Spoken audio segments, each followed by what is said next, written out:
Hello दोस्तों, study with अनु में मैं अनु आपका स्वागत करती हूँ। कैसे हैं आप सब? आई होप आप सब स्वस्थ होंगे, व्यस्त होंगे, मस्त होंगे और अपनी पढ़ाई लिखाई में व्यस्त होंगे। तो जैसे कि आपको पता है, ये आपकी हिस्ट्री की क्लास है और हम ऑल टीचिंग एग्ज़ाम के पर्पस के हिसाब से ये क्लास कर रहे हैं। यानी कि स्पेशली आपकी जो क्लास मैं चला रही हूँ वो टीजीटी के लिए चला रही हूँ, आपके पीजीटी एग्ज़ाम के लिए चला रही हूँ और स्पेशली आपके जीआईसी यानी कि प्रवक्ता के एग्ज़ाम के लिए चला रही हूँ, जो कि आपका मई में लगा हुआ है। ठीक है, तो चलिए शुरू करते हैं आज की अपनी क्लास। तो जैसे कि आपको पता है, ये आपकी टॉपिक वाइज क्लास है जिसमें हम मौर्य एवं मौर्योत्तर काल वाला टॉपिक कंप्लीट कर रहे हैं और इसमें हमने 200 क्वेश्चन कंप्लीट कर लिए हैं। तो जैसे कि आप थंबनेल पर देख पा रहे होंगे, इसमें 300 प्लस प्रश्नों की श्रृंखला है जिसमें हम हर रोज़ 100 क्वेश्चन करते हैं और हम 200 क्वेश्चन कर चुके हैं, यानी 200 क्वेश्चन कंप्लीट कर चुके हैं। आज हम 201 से शुरू करेंगे और 300 पे ख़त्म करेंगे। ठीक है, तो अगर आपने इससे पहले की क्लासेस नहीं देखी हैं तो आप देख सकते हो। जो लोग चैनल पर नए हैं उनको मैं बता दूं कि हम 4 टॉपिक कवर कर चुके हैं, ये आपका 5वां टॉपिक चल रहा है। तो पहला टॉपिक जो मैंने करवाया था, अच्छा मैं ये भी बता दूं आपको, हिस्ट्री पूरी कंप्लीट होगी। ये मत सोचिएगा कि बीच बीच से टॉपिक करा रही है तो ये कंप्लीट नहीं करेंगी। मैं पूरा कंप्लीट कराऊँगी, एक एक टॉपिक कंप्लीट कराऊँगी और ये आपकी टीचिंग एग्ज़ाम से ही मैं करा रही हूँ और सारे टॉपिक आपके टीजीटी, पीजीटी और जीआईसी लेवल के कंप्लीट होंगे। ठीक है, तो आप किसी भी लेवल की तैयारी कर रहे हो, DSB, KVS, NVS, TGT, PGT, GDC, आपका जीआईसी प्रवक्ता का, लेक्चरर एग्ज़ाम का और यूजीसी नेट का, जेआरएफ का, और किसी भी स्टेट से हो अगर आप, है ना, छत्तीसगढ़ आपका है, झारखंड हो गया, है ना, हिमाचल प्रदेश है, राजस्थान, उत्तराखंड, तो आप जहाँ से भी, यूपी, यहाँ से भी आप क्लास को देख रहे हो, ये क्लास आपके लिए। तो हर स्टेट से हम जो है ना इसमें एग्ज़ाम आपके दिए हुए हैं, जहाँ जहाँ पे भी टीजीटी, पीजीटी और लेक्चरर के जो है ना यूजीसी नेट और जेआरएफ के हैं। तो आप देख सकते हो, ये पहला क्वेश्चन जो दिया हुआ है पीजीटी हिस्ट्री का दिया हुआ है 2004 में, तो यूपी पीजीटी में ही पूछा गया था। इसके अलावा और भी क्वेश्चंस हैं जो हम करा रहे हैं और हर आपके स्टेट के दिए हुए एग्ज़ाम है। ठीक है, और जिस भी एग्ज़ाम में पूछा गया, जीआईसी में पूछे गए हैं, आश्रम पद्धति वाले में जो लेक्चरर में पूछे गए हैं, आपके यूजीसी नेट में जो पूछे गए हैं, जीडीसी में जो पूछे गए, सारे क्वेश्चंस आपको यहाँ पर मिलेंगे। ठीक है, और मैं ये भी बता दूँ कि हम 4 टॉपिक कंप्लीट कर चुके हैं। तो उसमें पहला टॉपिक हमने करा था राष्ट्रीय आंदोलन का, दूसरा टॉपिक मैंने आपको कराया मध्यकालीन संस्कृति से, तीसरा टॉपिक मैंने आपको मुगल वंश कंप्लीट करा दिया और चौथा टॉपिक हमने दिल्ली सल्तनत भी कंप्लीट कर लिया। ठीक है, और अब हम मौर्य और मौर्योत्तर काल कर रहे हैं। तो जैसे कि पता है कि हम 200 क्वेश्चन कर चुके हैं और ये आज आपकी 3rd क्लास है इस टॉपिक की और कल इसकी लास्ट क्लास होगी। ठीक है, उसके बाद हम नया टॉपिक करेंगे जो मैं आपको कल की क्लास में बताऊंगी। ठीक है, तो डेली आपका ये क्लास आता है, टाइमिंग भी बता देती हूँ। ये डेली आपकी रिकॉर्डेड क्लास आती है, कितने बजे आती है? तो शाम को 6 बजे आती है। ठीक है, तो देखना बिल्कुल मत भूलिए। मैं संडे को भी गैप नहीं करती हूँ, संडे को भी आपकी क्लास आती है, तो ये आपकी 7 दिन क्लास आती है। ठीक है, तो चलिए स्टार्ट करते हैं आज का अपना पहला क्वेश्चन। स्टार्ट करने से पहले अगर आप मेरे चैनल यानी स्टडी विद अनु में नए हैं तो स्टडी विद अनु को सब्सक्राइब कर लीजिए और बेल आइकन को कर लीजिए प्रेस, ताकि मेरे द्वारा जितना भी मटेरियल, क्लासेस, कंटेंट जो भी प्रोवाइड कराया जाता है वो सारा आपको ईजिली मिल सके।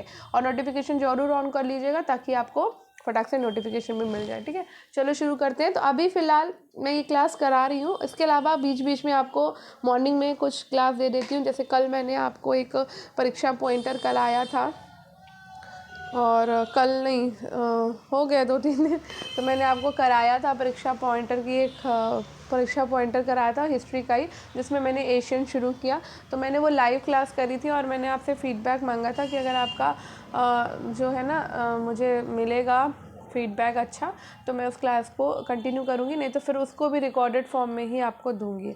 ठीक है, तो जैसा आपको ठीक लगे आप बताइएगा, फिर उस हिसाब से क्लास करेंगे। आप इस क्लास के उसमें भी आप मैसेज कर सकते हो, मुझे कमेंट बॉक्स में बता सकते हो। ठीक है, चलो शुरू करते हैं आज की अपना पहला क्वेश्चन। तो पहला क्वेश्चन है, निम्न में से कौन सी लिपियाँ अशोक के अभिलेखों में प्रयुक्त की गई हैं? तो अशोक के अभिलेख में प्रयुक्त की गई है आपकी ब्राह्मी, खरोष्टी, आर्मेइक और ग्रीक लिपि। ठीक है, तो अशोक के इतिहास की जानकारी मुख्यतः अभिलेखी साक्ष्य पर पर आधारित है और उसके अभी तक 40 से अधिक अभिलेख मिल चुके हैं। अशोक के अभिलेखों की मूल भाषा जो थी वो प्राकृत थी, जबकि ये ब्राह्मी, खरोष्ठी, आर्मैइक और यूनानी लिपियों में लिखे गए हैं। सर्वप्रथम जेम्स प्रिंसेप नामक विद्वान ने 1837 में इन अभिलेखों को पढ़ने में सफलता पाई थी। नेक्स्ट क्वेश्चन है, थोड़ा फास्ट करेंगे हम, ठीक है। नेक्स्ट क्वेश्चन है, रुम्मनदेही स्तंभ किसके काल का है? तो रुम्मनदेही स्तंभ जो है वो अशोक के काल का है, ठीक है। नेपाल की तराई में स्थित रुम्मनदेही स्तंभ लेख अशोक के शासनकाल से संबंधित है। ये लेख बुद्ध के जन्म स्थान का प्रमाण प्रस्तुत करता है और इस अभिलेख के अनुसार यहाँ पर प्रियदर्शी अशोक आया था और उसने शाक्य मुनि बुद्ध की पूजा की थी और लुम्बिनी गांव की भूमि कर घटाकर 1/8 कर दिया था। नेक्स्ट है, सारनाथ के धमेक स्तूप का निर्माण किस शासक ने किया है? तो सारनाथ के धमेक स्तूप का निर्माण जो है वो अशोक ने किया है, ठीक है।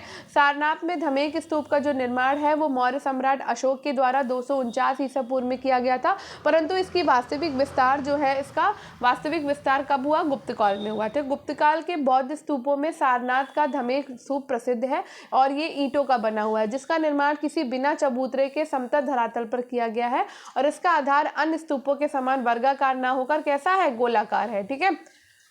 नेक्स्ट है, निम्नलिखित में से मौर्य कला का सबसे अच्छा नमूना कौन सा है? तो मौर्य कला का सबसे अच्छा नमूना है स्तंभ। क्या है? स्तंभ है, ठीक है। चलो, अशोक ने अपने समस्त राज्य में विभिन्न महत्वपूर्ण स्थानों पर एक ही पत्थर के टुकड़े से 30 से 50 फीट तक लंबे स्तंभ खड़े करवाए, जिनके ऊपर उत्कृष्ट पशु शीर्षक हैं और ये प्रस्तर निर्मित स्तंभ मौर्यकालीन कला के सर्वोत्कृष्ट नमूने हैं। नेक्स्ट है, 1750 में सर्वप्रथम अशोक स्तंभ का पता किसने लगाया था? तो 1750 में सबसे पहले अशोक स्तंभ का पता लगाया था टी फैनथेलर ने, ठीक है।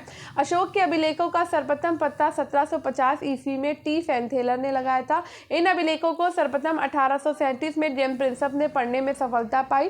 सर विलियम जोन्स ने 1784 में एशियाटिक सोसाइटी ऑफ बंगाल की स्थापना की है। नेक्स्ट है, 13वां शिलालेख संबंधित है। तो 13वां शिलालेख आपका युद्ध से संबंधित है। कलिंग युद्ध और उसके परिणाम के विषय में अशोक के 13वें शिलालेख से विस्तृत सूचना प्राप्त होती है। इस शिलालेख के अनुसार अशोक ने अपने राज्याभिषेक के 8वें वर्ष यानी कि 261 ईसा पूर्व में कलिंग पर आक्रमण किया था। इस युद्ध में 1 लाख लोग मारे गए और 50,000 लोग बंदी बनाए गए थे। नेक्स्ट है, अशोक के किस शिलालेख में दक्षिण भारत के 5 राज्यों का उल्लेख मिलता है? ये है शिलालेख नंबर 2। अशोक के द्वितीय शिलालेख में दक्षिण भारत के 5 राज्यों का उल्लेख है, जिसमें चेर, केरलपुत्र, चोल, पांड्य, सतीपुत्र और ताम्रपर्णी श्रीलंका है। इसके अतिरिक्त 13वें शिलालेख में कुछ विदेशी राज्यों का भी उल्लेख मिलता है, जहां अशोक ने अपने दूत भेजे थे। नेक्स्ट क्वेश्चन है, निम्नलिखित विदेशी राजाओं में कौन अशोक का समकालीन था? तो अशोक का समकालीन था डेरियस सेकेंड, ठीक है। तो अशोक मौर्य वंश का सबसे शक्तिशाली शासक था। अपने 13वें शिलालेख में वो 5 यवन राजाओं का उल्लेख करता है जो उसके समकालीन थे और जहां धर्म प्रचारक गए थे। ये राजा थे Antiochus Theos, Ptolemy Philadelphus second, Antigonus Gonatas, Magas, Alexander, Darius द्वितीय अशोक का समकालीन नहीं था। तो डेरियस द्वितीय जो है वो अशोक का समकालीन नहीं था, ठीक है। तो एंटियोकस थियोस था, टॉलमी फिलाडेल्फस था, मगस था, ठीक है। बाकी नाम आपने देख लिए हैं। नेक्स्ट है, अशोक का सरेकुन अभिलेख स्थित है। तो सरेकुन अभिलेख आपका कंधार में स्थित है। अशोक का सरेकुन अभिलेख कंधार में स्थित है और ये आर्मेइक और ग्रीक द्विभाषिक लिपियों में लिखा गया है। प्राचीनतम अभिलेख जिसमें अशोक के नाम का उल्लेख है तो ये है आपका मास्की। अशोक मौर्य वंश का सबसे शक्तिशाली और महान शासक था और उसका प्राचीनतम नाम मास्की, नेटूर, उडेगोलम और गुर्जरा के अभिलेखों में मिलता है, जिसमें उसे अशोक कहा गया है। नेक्स्ट है, दक्षिण भारत का कौन सा क्षेत्र अशोक के साम्राज्य का हिस्सा नहीं था? तो तमिलनाडु क्षेत्र अशोक के साम्राज्य का हिस्सा नहीं था, कर्नाटक था, आंध्र था और महाराष्ट्र था, ठीक है। तो अशोक का साम्राज्य काफी विस्तृत था, फिर भी वर्तमान भारत के कुछ हिस्सों पर उसका अधिकार नहीं था। दक्षिण के कुछ राज्यों पर उसका अधिकार नहीं था, जिसमें चोल, चेर, पांड्य के क्षेत्र हैं जो आधुनिक में लगभग तमिलनाडु के क्षेत्र हैं। नेक्स्ट है, अपने शासनकाल के किस वर्ष में अशोक बुद्ध की जन्मस्थली लुम्बिनी गया था? तो अशोक बुद्ध की जन्मस्थली लुम्बिनी गया था 20वें वर्ष में। अपने शासनकाल के 20वें वर्ष में अशोक बुद्ध की जन्मस्थली लुम्बिनी गया। अशोक ने लुम्बिनी को धार्मिक कर से मुक्त कर दिया और राजस्व कर को 1/6 भाग से घटाकर 1/8 भाग कर दिया था। अशोक मौर्य वंश का सबसे शक्तिशाली शासक था और उसके समय कलिंग का युद्ध हुआ।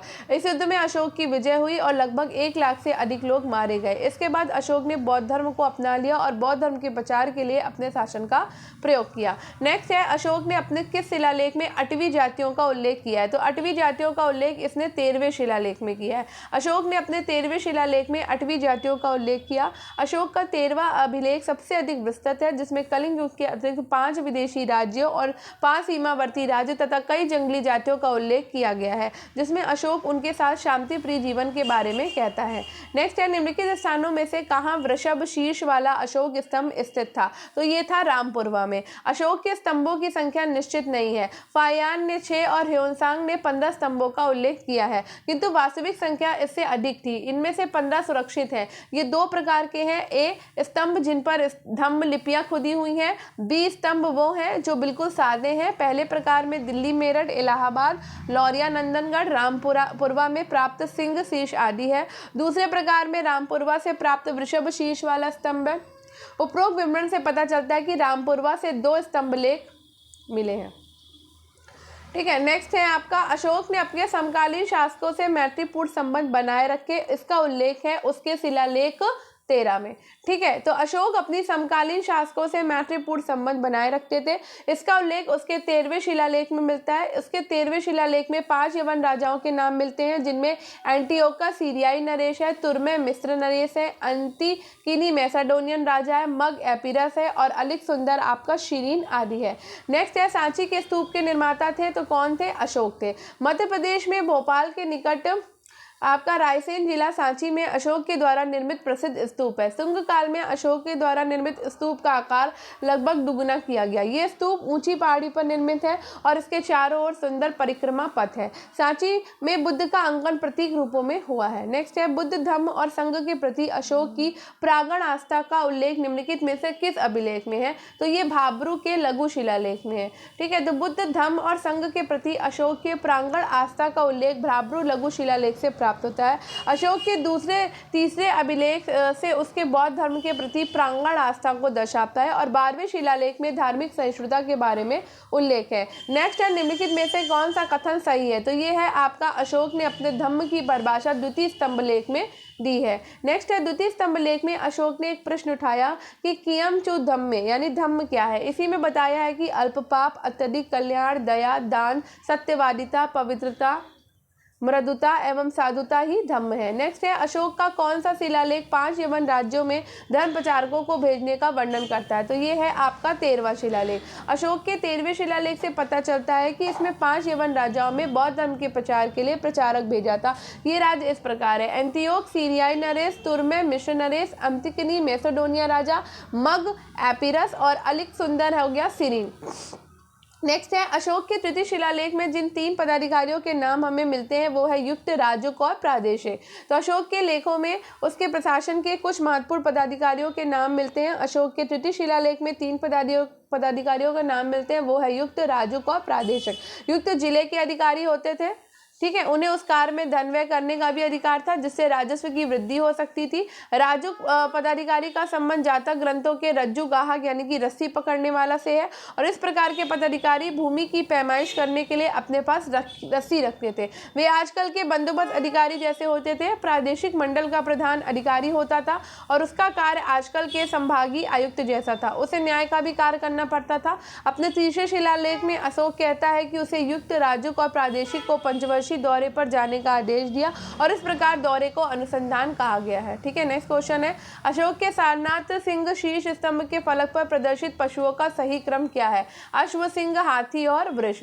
तो मौर्य सम्राट अशोक ने सारनाथ के शीर्ष स्तंभ का निर्माण करवाया और उसके फलक पर 4 सजीव सिंह पीठ पे पीठ सटाए हुए चारों दिशाओं की ओर मुंह किए हुए दृढ़ता पूर्वक बैठे हैं।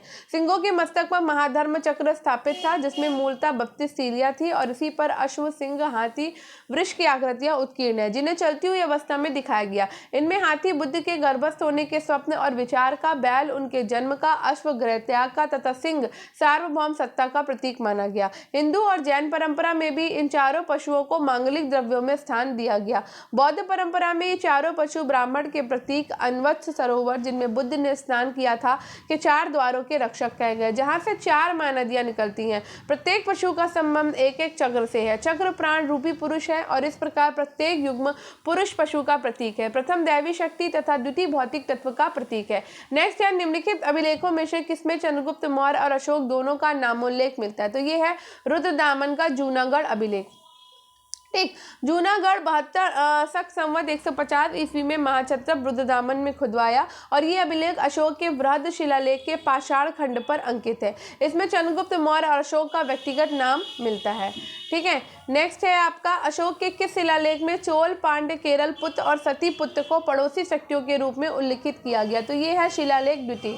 ठीक है, तो अशोक के द्वितीय शिलालेख चोल पांड्य के केरल पुत्र और सती पुत्र जैसे देश की सीमाओं पर पड़ोसी शक्तियों का वर्णन मिलता है और ये सभी तमिल राज्य थे और उसके साम्राज्य के बाहर थे। भंडारकर महोदय का विचार है कि चोल और पांड्य का उल्लेख बहुवचन में और सती पुत्र और केरल पुत्र का उल्लेख एक वचन में है, अतः प्रथम दो जातियों के तथा अंतिम दो शासकों के सूचक है। चोल राज में तमिलनाडु के तिरुचिनापल्ली और तंजौर का क्षेत्र था और पांड्य राज में मदुरा, रामनाद और निरुनेवेली के जिले सम्मिलित थे। केरल पुत्र राज्य में दक्षिण मालाबार क्षेत्र था। सती पुत्र की पहचान संदिग्ध है। ताम्रपर्णी से तात्पर्य लंका से है और इस सभी के साथ अशोक का मैत्रीपूर्ण संबंध था। इससे स्पष्ट है कि दूर दक्षिण भाग को छोड़कर जो चोल, पांड्य, सती पुत्र और केरल पुत्र के अधिकार में था, संपूर्ण भारत अशोक के अधिकार में था। नेक्स्ट है निम्नलिखित में से किस स्रोतों से विदित होता है कि कलिंग के ने अशोक ने घमासान युद्ध किया? तो बताओ किससे विदित होता है हमें कि कलिंग में अशोक ने घमासान युद्ध किया था? तो ये हमें पता चलता है आपका केवल और केवल अशोक के 13वें शिलालेख से। ठीक है, तो केवल और केवल अशोक का 13वां शिलालेख बताता है कि कलिंग में अशोक ने घमासान युद्ध किया था। तो कलिंग युद्ध और उसके परिणामों के विषय में अशोक के 13वें शिलालेख से विस्तृत सूचना प्राप्त होती है। विजयोपरांत कलिंग में 2 अधीनस्थ प्रशासनिक केंद्र स्थापित किए गए थे। कलिंग का प्राचीन राज्य वर्तमान दक्षिणी उड़ीसा में स्थित था और इससे स्पष्ट होता है कि यह युद्ध बड़ा भयंकर था जिसमें भीषण रक्तपात और नरसंहार की घटनाएं हुई। अंततः अशोक इस राज्य को जीतकर अपने साम्राज्य में मिलाने में सफल रहा। दुर्भाग्यवश किसी भी साक्ष्य से हमें कलिंग के शासक का नाम ज्ञात नहीं होता है। इस प्रकार उल्लेख हुआ कि इसमें 1,50,000 व्यक्ति बंदी बनाकर निर्वासित कर दिए गए, 1 लाख लोगों की हत्या की गई और इससे भी कई गुना अधिक मर गए। युद्ध में भाग न लेने वाले ब्राह्मणों, श्रमणों और गृहस्थियों को अपने संबंधियों के मारे जाने से महान कष्ट हुआ। सम्राट ने इस भारी नरसंहार को स्वयं अपनी आंखों से देखा था। देवा नाम प्रिय की उपाधि धारण की थी। तो देवा नाम प्रिय की उपाधि अशोक और दशरथ ने धारण की थी। ठीक है, तो मौर्य सम्राट अशोक जो है वो 273 ईसा पूर्व के लगभग मगध के राज सिंहासन पर बैठा और उसके अभिलेखों से सर्वत्र उसे देवा नाम प्रिय, प्रियदर्शी और राजा आदि की उपाधियों से संबोधित किया गया है। अशोक के उत्तराधिकारियों से में दशरथ भी अशोक की तरह देवा नाम प्रिय की उपाधि धारण करता था। नेक्स्ट क्वेश्चन है निम्नलिखित में से कौन सा स्रोत चंद्रगुप्त मौर्य के साम्राज्य में गुजरात के सम्मिलित होने की प्रमाणिक सूचना प्रदान करता है? तो ये है रुद्रदामन का जूनागढ़ अभिलेख। ठीक है, तो शक महाक्षत्रप रुद्रदामन के गिरनार अभिलेख 150 ईस्वी और जूनागढ़ अभिलेख में इस बात की सूचना मिलती है कि चंद्रगुप्त मौर्य ने पश्चिमी भारत में शुराज तक का प्रदेश जीतकर अपने प्रत्यक्ष शासन के अंतर्गत कर लिया। इस अभिलेख से ज्ञात होता है कि इस प्रदेश में पुष्यगुप्त वैश्य चंद्रगुप्त मौर्य का राज्यपाल था और उसने वहां सुदर्शन नामक झील का निर्माण कराया था। नेक्स्ट है निम्नलिखित में से किस अभिलेख में अशोक ने अपनी प्रसिद्ध घोषणा की कि सभी मनुष्य मेरी प्रजा यानी कि संतानें हैं? तो ये बताया है पृथक कलिंग शिलालेख प्रथम ने। अशोक ने अपने पृथक कलिंग अभिलेख में घोषणा की कि सभी मनुष्य मेरी संतान है। जिस तरह मैं चाहता हूं कि मेरी संतान इस लोक और परलोक में सुख मंगल प्राप्त करे, उसी तरह मैं समस्त जनता के लिए कामना करता हूं। दूसरे पृथक कलिंग अभिलेख में अशोक की विदेश नीति संबंधी सूचना, सीमांत क्षेत्र में बसी जनजातियों संबंधी नीति और पड़ोसी देशों के प्रति उनकी नीति की सूचना मिलती है। ज्ञात रहते कि जौगढ़ और धौली से प्राप्त शिलालेखों में उत्कीर्ण 2 अभिलेखों को पृथक बृहद शिलालेख की संज्ञा दी गई। नेक्स्ट है यूनानी रोमन साहित्य के सैंड्रोकोटस का समीकरण किसने चंद्रगुप्त मौर्य से किया? तो ये किया था विलियम जोन्स ने। यूनानी लेखकों ने चंद्रगुप्त मौर्य के लिए सैंड्रोकोटस और एंड्रोकोटस नाम का प्रयोग किया। सर्वप्रथम सर विलियम जोन्स ने इन नामों का तादात्म्य चंद्रगुप्त मौर्य के साथ किया था और इससे यह महत्वपूर्ण निष्कर्ष निकालने में सहायता मिली कि चंद्रगुप्त मौर्य सिकंदर का समकालीन था। नेक्स्ट है निम्नलिखित में से किस अभिलेख में अशोक ने करों में कुछ रियायतों की घोषणा करी? तो ये है लुम्बिनी स्तंभ लेख। अपने शासन के 10वें वर्ष अशोक ने सर्वप्रथम बोधगया की यात्रा करी थी और उसके बाद अपने अभिषेक के 20वें वर्ष अशोक ने लुम्बिनी ग्राम का दौरा किया था। लुम्बिनी ग्राम बुद्ध की जन्मभूमि होने के कारण धार्मिक कर मुक्त घोषित कर दिया गया और राजस्व कर 1/6 से घटाकर 1/8 भाग कर के रूप में लेने की घोषणा लुम्बिनी स्तंभ लेख में की गई। निम्नलिखित में से किस मौर्य स्तंभ किन स्तंभों पर सिंह शीर्ष का है? तो ये है आपका सारनाथ, सांची स्तंभ, कोलुआ स्तंभ और लौरिया नंदनगढ़ स्तंभ। तो चारों में ही है। तो बछाड़ के स्तंभ के ऊपर सिंह, संकिसा के ऊपर हाथी, रामपुरवा पर वृषभ और सिंह, लौरिया नंदनगढ़ पर सिंह और सांची और सारनाथ के स्तंभों के ऊपर एक साथ 4 सिंहों की आकृतियां मंडित की गई है। अशोक स्तंभ वास्तु और तक्षण दोनों दृष्टि से अनुपम है। नेक्स्ट है, अशोक ने गया जिले में बराबर पहाड़ी पर किसके लिए गुफाएं खुदवाई थी? तो ये आजीविकों के लिए खुदवाई थी। ठीक है, तो अशोक ने वास्तुकला के इतिहास में एक नई शैली का प्रारंभ किया, अर्थात चट्टानों को काटकर कंदराओं का निर्माण किया। गया के निकट बाराबर की पहाड़ियों में अशोक ने अपने राज्याभिषेक के 12वें वर्ष में सुदामा गुहा आजीवक भिक्षुओं को दान में दी थी। नेक्स्ट है, अशोक के द्वारा संगठित बौद्ध परिषद की अध्यक्षता डैश ने ग्रहण करी? तो ये मोगली पुत्र तिस्र ने ग्रहण की थी। ठीक है, तो ये देखो क्वेश्चन DSSB में भी आया है, आपका PGT में भी आया, UPPCS प्री में भी आया। सम्राट अशोक मौर्य के शासनकाल 251 ईसा पूर्व में तृतीय बौद्ध सम्मेलन का आयोजन पाटलिपुत्र में किया गया और इसकी अध्यक्षता मोगली पुत्र तिस्र के द्वारा की गई थी। नेक्स्ट है, अशोक के शासनकाल में दक्षिण में कौन सा राज्य अस्तित्व में नहीं था? तो ये पल्लव नहीं था। अशोक के शासनकाल में दक्षिण में पल्लव राज्य अस्तित्व में नहीं था। पल्लव वंश 6वीं शताब्दी में कांचीपुरम में राज्य स्थापित किया और इसकी स्थापना सिंह विष्णु ने की थी। पांड्य सबसे दक्षिणतम राज्य था। नेक्स्ट है, अशोक ने कौन से अभिलेख में धम्म का अर्थ बताता है? तो ये आपका द्वितीय स्तंभलेख। अशोक के स्तंभलेख की संख्या 7 है जो 6 स्थानों से प्राप्त हुए। अशोक अपने द्वितीय स्तंभलेख में धर्म का अर्थ बताता है।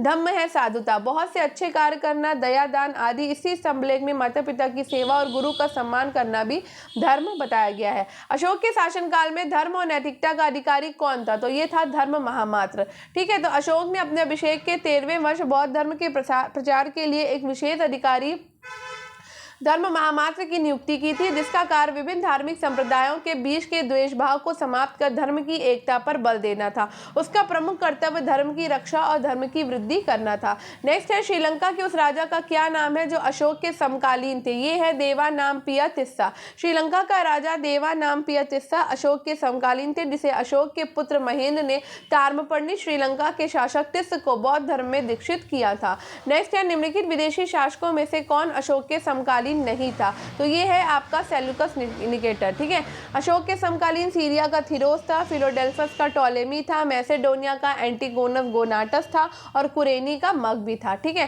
सम्राट अशोक के समकालीन ये सारे ही थे। ठीक है, और सेल्यूकस निकेटर जो है वो चंद्रगुप्त मौर्य के समकालीन में था। ठीक है, नेक्स्ट है, अशोक के प्रस्तर स्तंभ। आज थोड़ा सा मैं फास्ट करा रही हूँ, उसका थोड़ा सा रीज़न है, तो प्लीज़ थोड़ा सा फास्ट कर लीजिए आज। ठीक है, आज की क्लास को।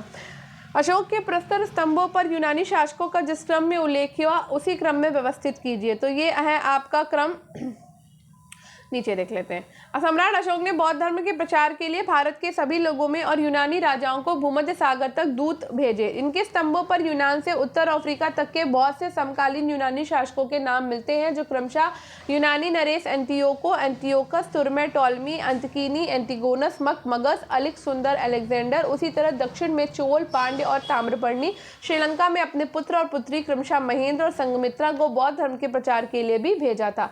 नेक्स्ट क्वेश्चन है, सम्राट अशोक की निम्नलिखित रानियों में से किसका नाम उसके अभिलेख में मिलता है? तो कारुआकी का मिलता है। ठीक है, तो अशोक के द्वारा उत्कीर्ण अभिलेखों में उसकी एक रानी कारुआकी का उल्लेख मिलता है। कौशाम्बी प्रयाग स्तंभ लेख में अशोक की रानी कारुआकी द्वारा दान दिए जाने का वर्णन है और इसे रानी का अभिलेख भी कहा जाता है। नेक्स्ट है, त्रिसी बौद्ध संगीति में नियुक्त धर्म प्रचारक और उनके क्षेत्र। तो चलो मिला लेते हैं। तो मंझंतिक जो थे वो कश्मीर और कंधार से थे। महारक्षित जो थे वो यवन देश, यानी यहाँ पर होगा, ये गलत लिखा हुआ है, यवन होगा यहाँ पर, यवन देश से थे। महाधर्म रक्षित जो है वो महाराष्ट्र से थे और सोन और उत्तर जो है वो सुवर्ण भूमि में। ठीक है, नेक्स्ट है, निम्नलिखित में से कौन सा पक्ष अशोक के धम्म का एक सैद्धांतिक पक्ष नहीं है? तो पापों से भय सैद्धांतिक पक्ष नहीं है। अहिंसा है और व्यवहार में संयम है, सभी के साथ समान व्यवहार, ये है सैद्धांतिक पक्ष। ठीक है, नेक्स्ट है, अशोक दूसरे और 7वें स्तंभलेख में उन गुणों को गिनता है जो धम्म का निर्माण करते हैं। इन्हें हम इस प्रकार रख सकते हैं: अपासिनवे, बहुकायाने, दाया, दया दाने सचे, सोचिए माधवे साधवेच, अर्थात धम्म अल्प पाप अपासिनवे है, अत्यधिक कल्याण बहुक यानी है, दया है, दान है, सत्यवादिता है, पवित्रता, सोचे है, मृदुता, माधवे है, साधवे साधुता। अशोक लोगों को अहिंसा का उपदेश देता है, सबके साथ उचित व्यवहार तथा संयम का भी उपदेश देता है।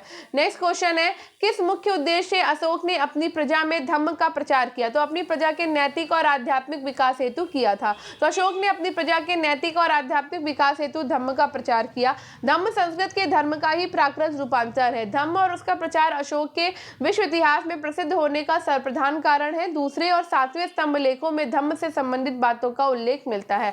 नेक्स्ट है, धर्म शब्द का रूपांतर धम्म संबंधित है, तो ये प्राकृतिक भाषा से संबंधित है। मौर्य सम्राट अशोक ने जिन आचारों की संहिता प्रस्तुत की उसे उसके अभिलेखों में धम्म कहा गया। अशोक ने धम्म की जो परिभाषा दी वो बौद्ध ग्रंथ के राहुलोवाद सूत्र से ली गई है। धम्म संस्कृति के धर्म का ही प्राकृतिक यानी प्राकृत भाषा का रूपांतर है। धम्म के संदेश उसके दूसरे और सातवें स्तंभ लेख में वर्णित है। अपने दूसरे लेख में अशोक स्वयं प्रश्न करता है कि हम चू धम्मे, धम्म क्या है? उसका उत्तर भी वो दूसरे एवं सातवें स्तंभ लेखों में वो देता है। नेक्स्ट है कि शासक ने अपने को देवताओं का प्रिय कहलवाया। तो अशोक ने अपने को देवताओं का प्रिय कहलवाया। अशोक के अभिलेखों में उसकी कई उपाधियों का उल्लेख है, जिसमें देवा नाम प्रिय, प्रियदर्शी आदि है। अशोक के परवर्ती शासक दशरथ के भी देवा नाम प्रिय की उपाधि धारण करने का उल्लेख मिलता है। चंद्रगुप्त विक्रमादित्य की उपाधि श्री विक्रम थी। कनिष्क की उपाधि महाराज राजाधिराज देवपुत्र थी। नेक्स्ट है कि शासक ने पाटलिपुत्र में तृतीय बौद्ध संगीति का आयोजन किया था, तो ये अशोक ने किया है। मौर्य सम्राट अशोक ने अपने शासनकाल में 251 ईसा पूर्व में पाटलिपुत्र में तृतीय बौद्ध संगीति का आयोजन किया था और इस संगीति की अध्यक्षता मोगलीपुत्र ने की थी। इन्होंने कथावत्थु नामक ग्रंथ का संकलन किया जो अभिधम्म पिटक के अंतर्गत आता है। ठीक है, सम्राट अशोक ने कलिंग को कब विजित किया? तो सम्राट अशोक ने कलिंग को राज्याभिषेक के 8वें वर्ष में विजित किया था। 261 ईसा पूर्व अर्थात अपने राज्याभिषेक के 8वें वर्ष अशोक ने कलिंग राज्य पर आक्रमण किया जो वर्तमान उड़ीसा राज्य का दक्षिणी भाग था। ये युद्ध इतना भयंकर था कि इसमें 1 लाख लोग मारे गए और 1.5 लाख लोग घायल हुए। इस युद्ध की विभीषिका देखकर अशोक बौद्ध धर्म की ओर उन्मुख हो गया और तब से वो रणघोष को छोड़कर भेरी घोष का अनुयायी हो गया। नेक्स्ट है, काकनाद बोट महाविहार कहाँ स्थित है? तो ये सांची में है। तो सांची का प्रसिद्ध स्तूप जिसका निर्माण अशोक के काल में हुआ उसी के अंतर्गत काकनाद बोध विहार भी है, जिसमें बुद्ध के शरीर के अवशेष रखे गए। जिसके अन्य भागों का परिवर्तन शुंग काल में भी हुआ। उसका गिरा हुआ अवशेष आज भी भोपाल से 35 किलोमीटर दूर रायसेन जिला में सांची नामक स्थल पर अवस्थित है और यहाँ पर बौद्ध कालीन कला के अवशेष देखे जा सकते हैं। नेक्स्ट है, प्रतिवेदक का कार्य था। तो प्रतिवेदक का जो कार्य था वो घटनाओं की सूचना देना था। ठीक है, तो प्रतिवेदक सूचनाओं का आदान प्रदान करने का कार्य करते थे, जिसका उल्लेख अशोक के अभिलेखों में पाया जाता है। सेना का नेतृत्व सेनापति करता था। राजस्व इकट्ठा करने का कार्य समाहर्ता करता था और प्रांतों का शासन कुमार अथवा प्रांतपति के माध्यम से चलाया जाता था। नेक्स्ट है, निम्नलिखित में से किसने अशोक को बौद्ध धर्म में दीक्षित किया था? तो निर्गोथ ने दीक्षित किया था।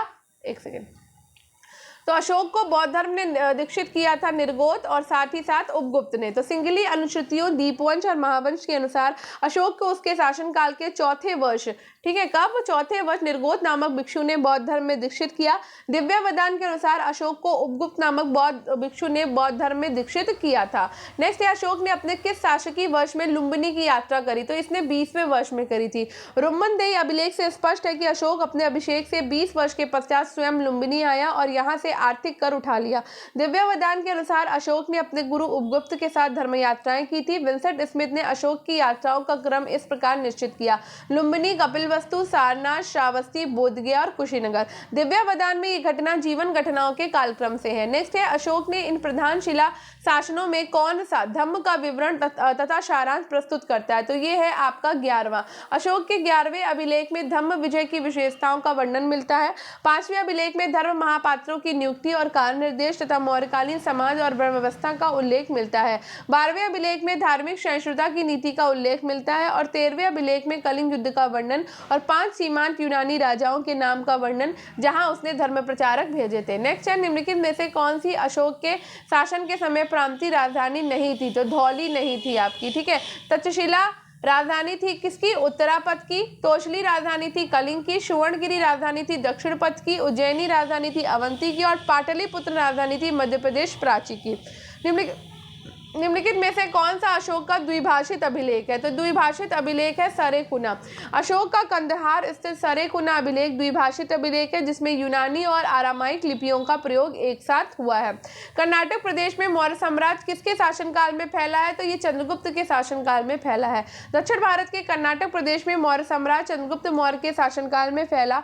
14वीं शताब्दी के मैसूर से प्राप्त एक अभिलेख में उल्लेख मिलता है कि शिकारपुर उत्तरी मैसूर के तालुके की रक्षा मौर्यों के जिम्मे थी, और आयोग ने इस प्रश्न का उत्तर विकल्प सी माना है। दक्षिण भारत के निम्नलिखित में से किन स्थलों में 14 घोषणाओं वाले अशोककालीन शिलालेख पाए गए हैं? तो बताओ किसमें पाए गए हैं? तो ये आपके पाए गए हैं एरागुडी आंध्र प्रदेश में और आपका सन्नति कर्नाटक में। ठीक है, तो अशोक मौर्यकालीन शासक बिंदुसार का पुत्र था और अशोक का इतिहास मुख्यतः इसके अभिलेखों से ही ज्ञात होता है। सर्वप्रथम 1837 में जेम्स प्रिंसप ने अशोक के दिल्ली टोपरा अभिलेख को पढ़ने में सफलता प्राप्त करी।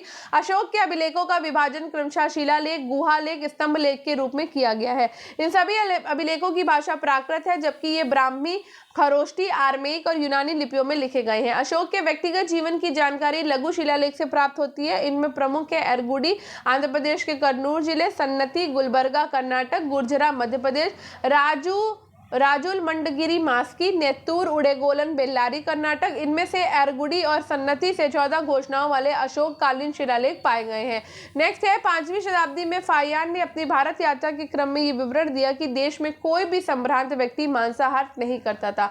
कारण है अशोक ने जो स्वयं जीव जंतुओं के प्रति अहिंसा के सिद्धांत को कठोरता से मानता था, पशुओं की बलि पर प्रतिबंध लगा दिया और भोजन के लिए पशु वध को नियंत्रित कर दिया था। तो ये है आपका ए और आर दोनों सही है, किंतु एक की सही व्याख्या आर नहीं कर रहा है। तो 5वीं शताब्दी में फाहियान ने अपनी भारत यात्रा के क्रम में ये विवरण दिया कि इस देश में कोई भी संभ्रांत व्यक्ति मांसाहार नहीं करता था। ये वैक्टर तो बिल्कुल सही है। तथा अशोक ने जो स्वयं जीव जंतुओं के प्रति अहिंसा के सिद्धांत को कठोरता से मानता था, पशुओं की बलि पर प्रतिबंध लगा दिया था और भोजन के लिए पशु वध को नियंत्रित कर दिया था। ये दोनों कथन और कारण सही है, लेकिन कथन कारण की सही व्याख्या नहीं करता। नेक्स्ट है सांची के सबसे बड़े स्तूप, जिसे स्तूप संख्या 1 और महास्तूप कहा गया है, का आंतरिक ईंटों का निर्मित भाग किसके काल में बना था? अशोक के काल में बना था। तो सांची अपने अप्रीतम बौद्ध स्मारकों और पुरातात्विक सामग्री के कारण संपूर्ण विश्व में प्रसिद्ध है। जनरल रायलेट ने सांची के स्मारकों की ओर जनता का ध्यान आकृष्ट किया। अशोक के 84,000 स्तूपों में से सांची भी एक है, जिसमें स्तूप 1, 2, 3 सुरक्षित अवस्था में मिले। ये ईंटों का बना था, जिसके चारों ओर लकड़ी की बाड़ लगी थी। तत्पश्चात यहाँ अनेक स्तूप, विहार और मंदिर बनवाए गए। महास्तूप का आंतरिक ईंटों का निर्मित भाग अशोक के काल में बना था। नेक्स्ट है मौर्यकाल में शिक्षा का सर्वाधिक प्रसिद्ध केंद्र था। मौर्य काल में शिक्षा का सर्वाधिक प्रसिद्ध केंद्र था आपका तक्षशिला। मौर्य काल में तक्षशिला शिक्षा का एक प्रसिद्ध केंद्र था। कौटिल्य तक्षशिला के शिक्षा केंद्र का प्रमुख आचार्य था और वो स्वभाव से अत्यंत रूढ़िवादी और क्रोधी था। पुराणों में उसे द्विज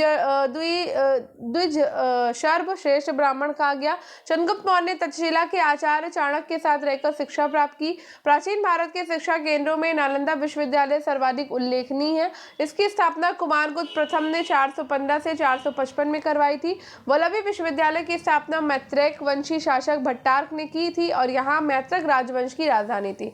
नेक्स्ट है मौर्य काल में भवनों का निर्माण लकड़ी से भी होता था और इसका पुरातात्विक प्रमाण मिला है कुम्हार से। मौर्य काल में भवनों का निर्माण लकड़ी से भी होता था और इसका पुरातात्विक प्रमाण पटना के समीप बुलंदी बाग और कुम्हार से प्राप्त हुआ। इसके खोजकर्ता स्पूनर मौर्य थे। बुलंदी बाग से नगर के परकोटे के अवशेष प्राप्त हुए और कुम्हार से राजप्रसाद के अवशेष मिले हैं। नेक्स्ट है मौर्य प्रशासन में लक्षणाध्यक्ष होता था। तो लक्षणाध्यक्ष आपका टकसाल का अध्यक्ष था। मौर्य काल में टकसाल के अध्यक्ष को लक्षणाध्यक्ष कहते हैं। रूपदर्शक सिक्कों का निरीक्षक होता था। आकारा अध्यक्ष खान विभाग का अध्यक्ष होता था और विविता अध्यक्ष चारगाहों का अध्यक्ष होता था। नेक्स्ट है अशोक के निम्न में से किस अभिलेख में इशिला नामक नगर का उल्लेख किया गया है? तो सिद्धपुर अभिलेख में। मास्की, नेटूर, गुर्जरा, उद्गोलम अभिलेख में अशोक का नाम अशोक मिलता है। सिद्धपुर अभिलेख में इशिला नामक नगर का उल्लेख मिलता है। निम्नलिखित राजाओं में से किसने संघभेद करने वाले बौद्ध भिक्षु और भिक्षुणियों के लिए कठोर दंड का विधान किया था? तो ये अशोक ने किया। सांची और सारनाथ के लघु स्तंभ लेख में अशोक बौद्ध संघ में फूट डालने वाले भिक्षुओं और भिक्षुणियों को चेतावनी देता है। जो कोई भिक्षु और भिक्षुणी संघ को भंग करेगा वो श्वेत वस्त्र पहनाकर अयोग्य स्थान पर रखा जाएगा। इस प्रकार ये आदेश भिक्षु संघ और भिक्षुणी संघ में सूचित किया जाना चाहिए, क्योंकि मेरी इच्छा है कि संघ समग्र होकर चिरस्थायी हो जाए। नेक्स्ट है अशोक के शासनकाल में कुमार कहाँ नियुक्त हुए थे? तो तक्षशिला, तोशली और उज्जैनी में। प्रशासन की सुविधा के लिए अशोक का विशाल साम्राज्य अनेक प्रांतों में विभाजित था। उसके अभिलेख में 5 प्रांतों के नाम मिलते हैं: उत्तरापथ राजधानी तक्षशिला, अवंतीरट उज्जैनी, कलिंग तोशली, दक्षिणापथ सुवर्णगिरी, प्राच्य और पूर्वी प्रदेश पाटलिपुत्र। राजनीतिक महत्व के प्रांतों में राजकुल से संबंधित व्यक्तियों को ही राज्यपाल नियुक्त किया जाता था। उन्हें कुमार और आर्यपुत्र कहा जाता था। तक्षशिला, सुवर्णगिरी, तोसली और उज्जैनी में इस प्रकार के कुमारों की नियुक्ति की गई थी। दिव्यावदान से पता चलता है कि अशोक का पुत्र कुणाल तक्षशिला का राज्यपाल था। महावन से पता चलता है कि उसने अपने छोटे भाई तिष्य को उपराजा नियुक्त किया था। उसके भिक्षु हो जाने पर अशोक का पुत्र महेंद्र इस पद पर नियुक्त हुआ। संभवतः उपराजा का पद प्रधानमंत्री जैसा होता था और अन्य प्रांतों में दूसरे उच्च पदाधिकारी राज्यपाल नियुक्त किए जाते थे। इन पदों पर नियुक्त बिना किसी जाति अथवा धर्म के भेदभाव से की जाती थी। नेक्स्ट है कश्मीर में श्रीनगर नामक नगर की स्थापना किसने की थी? ये की थी अशोक ने। कल्लड़ की राजतरंगिणी के अनुसार अशोक ने कश्मीर में श्रीनगर नामक नगर और नेपाल में देवपाटन नामक नगर की स्थापना की थी। उसने कश्मीर में धार्मिक विधि से ओंकारेश्वर की स्थापना करवाई थी और कल्हड़ अशोक को कश्मीर का प्रथम मौर्य शासक बताता है। निम्नलिखित में से कौन अशोक के शासनकाल में सौराष्ट्र का गवर्नर था? तो तुषार था। ठीक है, तो कुमारेतर शासित प्रदेश का विशेष विवरण तो नहीं मिलता, परंतु जूनागढ़ अभिलेख से ज्ञात होता है कि सौराष्ट्र में प्रादेशिक शासन का भार तुषार नामक एक यवन के हाथ में था। तीनों अन्य लोग अधोलिखित राजाओं के सौराष्ट्र प्रदेश के राज्यपाल थे। सौराष्ट्र के गवर्नर पुष्यगुप्त शासक था चंद्रगुप्त मौर्य, सुविशाख गवर्नर था रुद्रदामन का, चक्रपालित गवर्नर था स्कंदगुप्ता और चाणक्य के बाद खल्लाटक और राधागुप्त महामंत्री हुए। अतः राधागुप्त महामंत्री था, ना कि गवर्नर। नेक्स्ट है अशोक का समकालीन विदेशी राजा तुर्मे कहाँ का शासक था? तो विदेशी राजा जो तुर्मे था वो आपका शासक था मिस्र का। ठीक है, हाँ, तो अशोक बौद्ध धर्म के प्रचार के लिए भारत के सभी लोगों और यूनानी राजाओं को भूमध्य सागर तक भेजे। उनके स्तंभों पर उनके यूनान से उत्तर अफ्रीका तक के बहुत से समकालीन यूनानी शासकों के नाम लिखे हैं, जिनसे एंटियोक सीरिया के एंटियोकस सेकेंड, थियोस तुर्मे मिस्र के टॉलमी द्वितीय, फिलाडेल्फस अक्टिकिनी यूनान के एंटिगोनस सेकेंड, अलेक्सुंदर एपाइरस के अलेक्जेंडर II के शासनकाल के प्रमुख दूत थे। अभिकथन कहता है कि भारत का मौर्य राजवंश वर्तमान नेपाल के क्षेत्र से निकट रूप से संबंधित था। तर्क कहता है कि अशोक महान की एक पुत्री ने वहां के अभिजात वर्गीय एक व्यक्ति से विवाह किया था।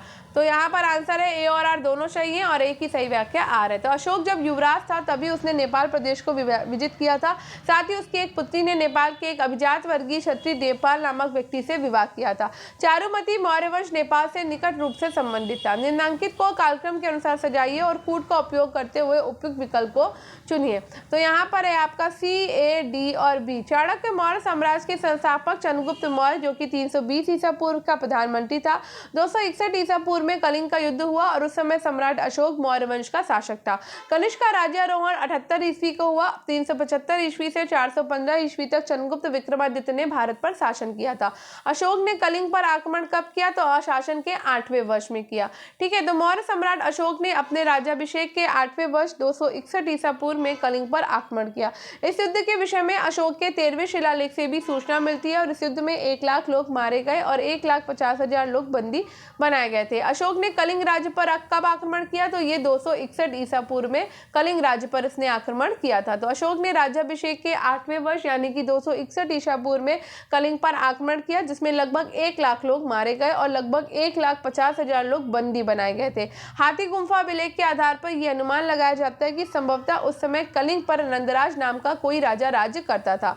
कथन कहता है कि सांची कला में बुद्ध के जीवन दृश्यों का अंकन हुआ और कारण कहता है कि सांची का बुद्ध के जीवन से निकट का संबंध था। तो यहाँ पर ए सही है और आर आपका गलत है। तो भोपाल के निकट सांची के स्तूप का निर्माण सम्राट अशोक के द्वारा करवाया गया, जिसका परिवर्तन शुंग काल में हुआ। सांची की स्तूप कला में बुद्ध के जीवन दृश्यों का अंकन तो हुआ, परंतु सांची का बुद्ध के जीवन से निकट का संबंध नहीं था। अतः कथन सही है और कारण गलत। मौर्य साम्राज्य के पतन के कारणों में निम्नलिखित में से कौन सा सही है? तो ये भैया परवर्ती मौर्य शासकों के द्वारा अपनाई गई विजय नीति। तो मौर्य साम्राज्य के पतन के कारणों में परवर्ती मौर्य शासकों के द्वारा अपनाई गई विजय नीति नहीं थी। मौर्य सेना में सम्मिलित थे, तो मौर्य सेना में आपके सम्मिलित थे पदाती, अश्वारोही, रथ और गज यानी कि चारोही। मौर्य सेना में पदाति, अश्वारोही, रथ, गज सम्मिलित थे। चंद्रगुप्त मौर्य के पास एक अत्यंत विशाल सेना थी जिसमें 6 लाख पैदल, 30,000 अश्वारोही, 9,000 हाथी, संभवतः 800 रथ थे। सैनिकों की संख्या समाज में कृषकों के बाद सबसे अधिक थी। सैनिकों को नगद वेतन मिलता था और उनके अनुशासन और प्रशिक्षण पर विशेष ध्यान दिया जाता था। नेक्स्ट है, श्वेत लोहे का संदर्भ देकर किसने प्राचीन काल में भारत में विकसित लौह प्रौद्योगिकी का साक्ष्य प्रस्तुत किया? तो ये किया था कर्टियस ने। किसने किया है? कर्टियस ने किया है। यूनानी इतिहासकार कर्टियस ने श्वेत लोहे का संदर्भ देकर कहा कि मौर्य काल में लौह उद्योग अत्यंत विकसित अवस्था में था। स्पूनर का विचार है कि पिपरवा बौद्ध स्तूप की धातु गर्भ, मंजूषा, पटना की यक्ष प्रतिमाएं, लोहानीपुर से प्राप्त जैन तीर्थंकरों के धड़ आदि सभी में चमत्कारी पॉलिश लगाई गई। इस संबंध में एक उल्लेखनीय तथ्य यह है कि पूर्व मौर्य युग के उत्तर भारत के विभिन्न स्थलों से काले रंग के चमकीले भांड मिले हैं जिनका समय ईसापूर्व 600 से 200 निर्धारित है। इन्हें NBPW कहा जाता है और ये बर्तनों पर पॉलिश करने की प्राचीनता को ईसापूर्व 6वीं शताब्दी में ले जाता है। अतः मौर्यकालीन स्तंभ और उसकी पॉलिश पूर्णतः भारतीय है। बौद्ध साहित्य और महाभारत में ऐसे साक्ष्यों का उल्लेख है जो धार्मिक और सार्वजनिक स्थानों में लगाए जाते हैं। नेक्स्ट है, कौटिल्य के अर्थशास्त्र में वर्णित प्रणय कर का अर्थ था। तो ये था एक आपात कर। ठीक है, तो मौर्य काल में राज्य की आय का प्रमुख स्रोत भूमि कर था और ये सिद्धांत उपज का 1/6 होता है, परंतु व्यवहार में आर्थिक स्थिति के अनुसार कुछ बढ़ा दिया जाता था। जैसे अर्थशास्त्र और यूनानी प्रमाणों से पता चलता है कि मौर्य शासन में कृषि की आय पर लोगों का 25% तक कर देना पड़ता था। कृषकों को सिंचाई कर भी देना पड़ता था और नगरों में जल एवं भवन कर लगाए जाते थे। राज्य की आय के अन्य प्रमुख साधन राजा की व्यक्तिगत भूमि से होने वाली आय, सीमा शुल्क, चुंगी, बिक्री कर, व्यापारिक मार्गों, सड़कों और घरों पर लगने वाले कर, अनुज्ञा शुल्क और आर्थिक दंड के रूप में भी प्राप्त हुए जुर्माने आदि थे। समाहर्ता नामक पदाधिकारी को एकत्र करने और आय व्यय को लेखा जोखा रखने के लिए उत्तरदायी होता था। प्रणय कर एक आपातकालीन कर था। नेक्स्ट है आपका, मौर्य शासन व्यवस्था में रूप दर्शक नामक अधिकारी था। तो ये आपका सिक्कों का परिरक्षक होता था। ठीक है, कौटिल्य के अर्थशास्त्र के अनुसार मौर्य शासन व्यवस्था में सिक्कों का परीक्षण करने वाला जो अधिकारी होता था वो कहलाता था रूप दर्शक। कौन कहलाता था? रूप दर्शक। ठीक है, मौर्य युग के सिक्के सोने, चांदी और तांबे के बने होते थे और इन सिक्कों को निष्क और सुवर्ण कहा जाता था। चांदी के सिक्कों को कर्षापण या धरण कहा जाता था। तांबे के सिक्के माशक कहलाते थे और छोटे छोटे सिक्के काकड़ी कहे जाते थे। ये सिक्के शासकों, सौदागरों और निगमों के द्वारा प्रचलित किए जाते थे तथा इन पर स्वामित्व सूचक चिन्ह लगाए जाते थे। उल्लेखनीय है कि उत्तर प्रदेश और बिहार में बड़ी संख्या में प्राप्त चांदी के आहत सिक्कों में से अधिकतर मौर्य काल के ही हैं। और अर्थशास्त्र में राज्य की टकसाल का भी उल्लेख मिलता है जिसका अधीक्षक कौन होता था? लक्षणाध्यक्ष होता था। नेक्स्ट है, मौर्य प्रशासन में सीता से तात्पर्य है। तो ये है राज्य की भूमि का राजस्व। चंद्रगुप्त की सुसंगठित प्रशासनिक व्यवस्था सुदृढ़ वित्तीय आधार पर अवलंबित थी। साम्राज्य के समस्त आर्थिक क्रियाकलापों पर सरकार का कठोर नियंत्रण होता था। कृषि की उन्नति की ओर विशेष ध्यान दिया गया और आधिकारिक भूमि को कृषि योग्य बनाया गया। भूमि पर राज्य और कृषक दोनों का अधिकार होता था। राज्य की भूमि में व्यवस्था करने वाला प्रधान अधिकारी सीताध्यक्ष था जो दासों, कर्मकारों और बंदियों की सहायता से खेती करवाता था। कुछ राज्य की भूमि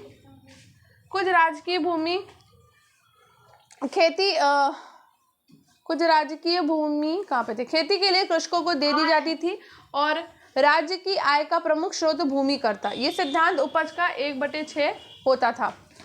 राज्य की भूमि से प्राप्त आय को सीता कहा गया और ऐसे लोग अपनी उपज का एक भाग राजा को कर के रूप में देते थे। भूमि कर को भाग कहा जाता था। नेक्स्ट है, मौर्य काल में वाणिज्य अधीक्षक कहलाता था। तो ये कहलाता था पणयाध्यक्ष।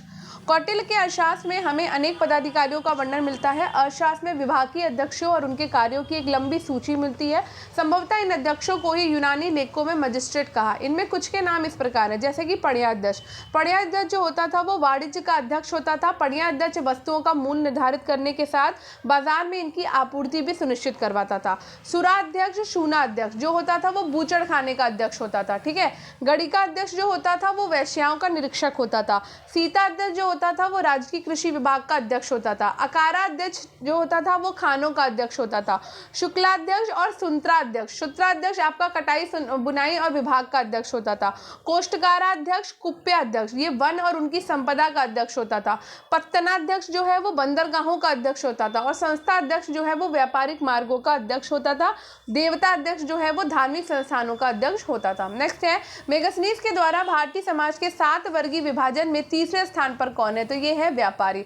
मेगास्थनीज सेल्यूकस निकेटर द्वारा चंद्रगुप्त मौर्य की राज्यसभा में भेजा गया यूनानी राजदूत था और इसके पूर्व वो अर्कोशिया के क्षत्रप के दरबार में सेल्यूकस का राजदूत रह चुका था। संभवतः ईसा पूर्व 304 से लेकर 299 के बीच में वो पाटलिपुत्र की सभा में उपस्थित हुआ। मेगास्थनीज ने बहुत समय तक मौर्य दरबार में निवास किया। भारत में रहकर उसने जो कुछ भी सुना देखा उसे उसने इंडिका नामक अपनी पुस्तक में लिपिबद्ध किया था। मेगास्थनीज के अनुसार समाज में 7 वर्ग थे: दार्शनिक, कृषक, शिकारी और पशुपालक, व्यापारी और शिल्पी, योद्धा, निरीक्षक और मंत्री। मेगास्थनीज कहता है कि मौर्य युग में शांति तथा समृद्धि व्याप्त थी। जनता पूर्ण रूप से आत्मनिर्भर थी और भूमि बड़ी उर्वर थी। लोग नैतिक दृष्टि से उत्कृष्ट थे और सादगी का जीवन व्यतीत करते थे। भारतीय साहसी, वीर और सत्यवादी होते थे। ठीक है, नेक्स्ट है, निम्नलिखित में से कौन अशोक का समकालीन नहीं था? तो अशोक का समकालीन कौन नहीं था? ये आपका डायोडोटस नहीं था। डायोडोटस आपका मौर्य काल का समकालीन। निम्नलिखित में से कौन अशोक का समकालीन नहीं था? तो अशोक का समकालीन कौन नहीं था? डायोडोटस नहीं था। अशोक अपने दूसरे और 13वें शिलालेख में उन देशों के नाम गिनाता है जहां उसने अपने दूत भेजे थे। इनमें दक्षिणी सीमा पर स्थित राज्य चोल, पांड्य, सतीपुत्र, केरल पुत्र, ताम्रपर्णी, लंका बताए गए हैं। 13वें शिलालेख में 5 यवन राजाओं के नाम मिलते हैं जिनके राज्यों में उनके धर्म प्रचारक गए थे। पहला है एंतियोक जो कि सीरियाई नरेश था। दूसरा है तुर्मै जो कि मिस्र नरेश था। तीसरा है अंतकिनी जो कि मैसेडोनिया का राजा था। चौथा है मग जो कि सीरीन का राजा था। और 5वां है अलिक सुंदर जो कि एपिरस का राजा था। साथ ही प्लिनी हमें बताता है कि मिस्र के राजा टॉलेमी द्वितीय फिलाडेल्फस ने डायोनिसस नामक राजदूत मौर्य दरबार में भेजा। अतः अशोक का समकालीन डायोडोटस नहीं था। एंटियोक सीरिया का राजा एंटियोकस द्वितीय थियोस तथा तुर्मै मिस्र का शासक टॉलेमी द्वितीय फिलाडेल्फस था। अतिकिन मैसेडोनिया का एंटिगोनस गोनाटास माना जाता है और मग से तात्पर्य है सीरिया नरेश मगध से। अलिक सुंदर का तादात्म्य सुनिश्चित नहीं है। कुछ विद्वान इसे एपिरस का अलेक्जेंडर तथा कुछ इसे कोरिंथ का अलेक्जेंडर मानते हैं। नेक्स्ट है, निम्नलिखित में से किसने यूनानी लेखकों के सेंड्रोकोटस का समीकरण चंद्रगुप्त मौर्य से? तो ये है विलियम जोन्स। ठीक है, तो क्लासिकल यूनानी रोमन लेखकों के विवरण से मौर्यकालीन इतिहास और संस्कृति का ज्ञान प्राप्त होता है। यूनानी लेखकों ने चंद्रगुप्त मौर्य के लिए सेंड्रोकोटस का नाम का प्रयोग किया। सर्वप्रथम सर विलियम जोन्स ने इन नामों का तादात्म्य चंद्रगुप्त के साथ स्थापित किया था। इससे ये संपूर्ण निष्कर्ष निकलने में सहायता मिलती है कि चंद्रगुप्त मौर्य सिकंदर का समकालीन था। बौद्ध ग्रंथों में द्वीपवंश, महावंश, टीका, महाबोधि वंश, दिव्यावधान आदि प्रमुख है। इनसे चंद्रगुप्त मौर्य, बिंदुसार, अशोक और परवर्ती मौर्य शासकों के विषय में जानकारी मिलती है। भद्रबाहु का कल्पसूत्र और हेमचंद का परिष्ट पर्वन जैन ग्रंथ है। इसमें चंद्रगुप्त मौर्य के जीवन की कुछ घटनाओं के विषय में ज्ञात होता है। ब्राह्मण साहित्य में पुराण, कौटिल्य का अर्थशास्त्र, विशाखदत्त का मुद्रा राक्षस नाटक आदि प्रमुख है, जिससे मौर्य सम्राट के व्यक्तित्व एवं कृतित्व संबंधी सभी आवश्यक जानकारी प्राप्त होती है। नेक्स्ट है, अदेव मात्रक भूमि उस भूमि को कहते हैं जो जिसकी सिंचाई कृत्रिम साधनों से होती थी। तो मौर्यकालीन अर्थव्यवस्था का वर्णन करते हुए कौटिल्य ने कहा कि अच्छे जनपद की विशेषता ये है कि उसकी भूमि कृषि योग्य होनी चाहिए। वो अदेव मात्रक हो, अर्थात ऐसी भूमि हो कि उसमें बिना वर्षा के भी अच्छी खेती हो सके। राजकीय भूमि पर दासों, कर्मकारों और कैदियों के द्वारा जुताई और बुआई होती थी। दास कर्मकारों को भोजन आदि दिया जाता था और कार्य के दौरान नगद मासिक वेतन भी दिया जाता था। परंतु ऐसी भी राज्य की भूमि होती थी जिस पर सीता दृष्टि के द्वारा खेती नहीं कराई जाती थी और ऐसी भूमि पर कृषक खेती करते थे। मेगास्थनीज ने लिखा है कि भूमि पशुओं के निर्वाह योग्य है और अन्य खाद्य पदार्थ प्रदान करती है। चूंकि वर्षा वर्ष में 2 बार होती थी, अतः भारत में फसलें 2 बार काटते हैं। देश के प्रायः समस्त मैदानों में ऐसी सीलन रहती है जो भूमि को समान रूप से उपजाऊ रखती है। नेक्स्ट है आपका, मौर्य साम्राज्य का पतन अशोक के बाद प्रारंभ हो गया था। कारण कहता है कि अशोक ने धम्म विजय की जो नीति है का अनुसरण किया और अपनी सेना विघटित कर दी। तो यहाँ पर आपका ए सही है लेकिन आर आपका रॉन्ग है। ठीक है, तो मौर्य साम्राज्य का पतन अशोक की मृत्यु के पश्चात शुरू हो गया। इसका मुख्य कारण है योग्य उत्तराधिकारियों का अभाव, प्रशासन का आधिकारिक केंद्रीकरण, आर्थिक एवं सांस्कृतिक असमानता, पदाधिकारियों के द्वारा जनता पर अत्याचार आदि था। अशोक ने धम्म विजय का अनुसरण किया और इसके प्रचार प्रसार के लिए अपनी सारी शक्ति लगा दी। लेकिन ये तथ्य सही नहीं है कि उसने बौद्ध धर्म अपनाने के बाद अपनी सारी सेना को भंग कर दिया, क्योंकि अभिलेखों में इस बात की जानकारी मिलती है कि उसकी सैन्य शक्ति पूर्व की भांति विद्यमान थी। नेक्स्ट है, मेगसनीज ने भारतीय समाज को 7 वर्गों में विभाजित किया, जिसमें द्वितीय वर्ग था। तो द्वितीय वर्ग आपका कृषक वर्ग था, ठीक है। मेगसनीज ने भारतीय समाज को 7 वर्गों में विभाजित किया, जिसमें प्रथम वर्ग आपका दार्शनिक था, द्वितीय वर्ग किसान था, और उसके बाद आपका अहिर, कारीगर, शिल्पी, सैनिक, निरीक्षक, सभासद, और इस जातियों में किसानों की संख्या सर्वाधिक थी। नेक्स्ट क्वेश्चन है, प्राचीन भारत में निम्नलिखित में से किस शासक ने जैन धर्म स्वीकार कर संन्यास ले लिया? तो ये था चंद्रगुप्त मौर्य, ठीक है। तो चंद्रगुप्त मौर्य ने जैन धर्म स्वीकार कर संन्यास ले लिया था। चंद्रगुप्त मौर्य एक महान विजेता, साम्राज्य निर्माता और कुशल प्रशासक था। एक सामान्य कुल में उत्पन्न होते हुए भी अपनी योग्यता के बल पर वो एक सार्वभौम सम्राट के पद पर पहुंच गया। जैन परंपरा के अनुसार अपने जीवन के अंतिम समय में वो जैन हो गया और जैन संत भद्रबाहु की शिष्यता ग्रहण कर ली। चंद्रगुप्त मौर्य ने संलेखना पद्धति के द्वारा अपने प्राणों का त्याग किया था। नेक्स्ट है, कनिष्क प्रथम की मृत्यु के तुरंत बाद या तुरंत पश्चात कौन कुषाण वंश का शासक बना? तो ये बना था वाशिष्क, ठीक है। तो कनिष्क की मृत्यु होती है 101 में, 101 के बाद, और उसका बड़ा पुत्र वाशिष्क 102 से 106 तक कुषाण वंश का शासक बना। इसके द्वारा मुद्रा चलाने का कोई साक्ष्य प्राप्त नहीं हुआ है, लेकिन कनिष्क संवत के अनुसार 2 लेख हैं। एक है मथुरा जिसमें 24 कनिष्क संवत, दूसरा सांची 28 कनिष्क संवत प्राप्त हुए। संभवतः राजतरंगिणी में वाशिष्क का उल्लेख जुष्क के रूप में किया गया है। नेक्स्ट है, निम्नलिखित वंशों में से उस वंश की पहचान कीजिए जिसने सर्वप्रथम भू अनुदान जारी किया था। तो भू अनुदान जारी किया था वो था सातवाहन वंश। सबसे पहले सातवाहन वंशों ने भू अनुदान का उल्लेख सातवाहन वंशी गौतमीपुत्र शातकर्णी के नासिक गुहालेख से मिलता है। कहां से? नासिक गुहालेख से, जिसमें 2 गांवों को अग्रहारी को दान करने का उल्लेख मिलता है। नेक्स्ट है, भारत में सर्वप्रथम किस वंश के शासकों के द्वारा द्विभाषी एवं द्विलिपि सिक्कों का प्रचलन किया गया है? तो ये है हिंद और यूनानी। तो भारत में सर्वप्रथम हिंद यूनानी शासकों के द्वारा द्विभाषी एवं द्विलिपि सिक्कों का प्रचलन किया गया था। सिक्कों की दृष्टि में से मौर्योत्तर काल अभूतपूर्व है, जिसमें सर्वप्रथम हिंदू यूनानी यानी कि इंडो ग्रीक शासकों ने ही लेख वाले सिक्के और स्वर्ण सिक्के जारी किए। इससे पूर्व के सिक्कों पर देवताओं के चित्र का अंकन किया जाता है और इसी नाम और तिथि का उत्कीर्ण नहीं होता था। भारत के पश्चिमोत्तर भाग पर बैक्ट्रिया के यूनानी राजाओं का शासन आरंभ होने से सिक्कों पर राजा के नाम और तिथि का अंकन किया जाने लगा। नेक्स्ट क्वेश्चन है, पेरिप्लस ऑफ द इरिथ्रियन सी के लेखक का श्रेय दिया जाता है किसे? तो ये एक अज्ञात यूनानी नाविक था जिसने पेरिप्लस ऑफ द इरिथ्रियन सी लिखी है, ठीक है। तो उसने इस पुस्तक की रचना अपने व्यक्तिगत यात्रा के आधार पर किया और इस पुस्तक से भारतीय समुद्री तटों के बारे में विशद जानकारी प्राप्त होती है और ये पुस्तक यूनानी भाषा में लिपिबद्ध है, ठीक है। नेक्स्ट है, शक एवं विक्रम संवत के आरंभ के बीच में कितने वर्षों का अंतर मिलता है? तो 135 वर्ष का अंतर मिलता है। विक्रम संवत हिंदू पंचांग में समय गणना की प्रणाली का नाम है। ये संवत 57 ईसा पूर्व में शुरू होती है और इसका प्रणेता नेपाल के लिच्छवी वंश के प्रथम राजा धर्मपाल भूति वर्मा विक्रमादित्य को माना जाता है। इस तथ्य को गुजरात के खोजकर्ता पंडित भगवान लाल इंद्रजी ने भी सही ठहराया। शक संवत भारत का प्राचीन संवत है जो 78वीं ईस्वी में शुरू होता है। शक संवत भारत का राष्ट्रीय कैलेंडर है। शक संवत के विषय में बुदुआ का मत है कि इसे उज्जैनी के क्षत्रप चेष्टान ने प्रचलित किया था, ठीक है। नेक्स्ट है, निम्नलिखित शासकों में से कौन सा सातवाहन वंश का अंतिम शासक था? तो ये था पुलुमावी फोर्थ, ठीक है। तो पुराणों के अनुसार यज्ञश्री के बाद विजयश्री, चंद्रगुप्त श्री, पुलवामी फोर्थ अंतिम शासक सातवाहन वंश आदि निर्बल और अयोग्य शासक हुए।